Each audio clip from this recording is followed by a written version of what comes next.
Welcome to Luca and Miguel. Enjoy the video. You begin by getting power and proximity right. Install fresh batteries and make sure the TV and Amazon device are on the same input.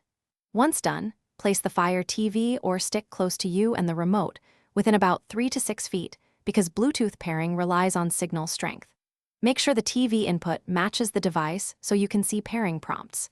You do this to reduce dropped signals and speed discovery. Now you're ready for the device-side pairing step. You now trigger pairing. Press and hold the home button for about 10 seconds until the LED blinks or the on-screen pairing prompt appears. If nothing shows, navigate Settings, then Controllers and Bluetooth devices, and choose Amazon Fire TV remotes. Select Add New Remote. The device will scan for the remote. This can take 20 to 30 seconds. Keep the remote steady and pointed toward the device.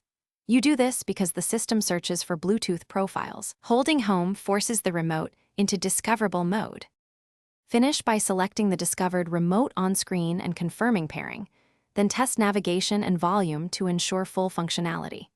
If it fails, you should swap in new batteries, reboot the Fire TV device, and move other wireless devices away to reduce interference, because Bluetooth can be blocked by crowded 4 GHz traffic.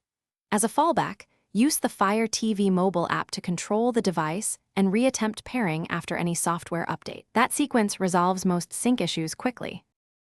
Thanks for watching and please subscribe. It's the best investment you'll ever make.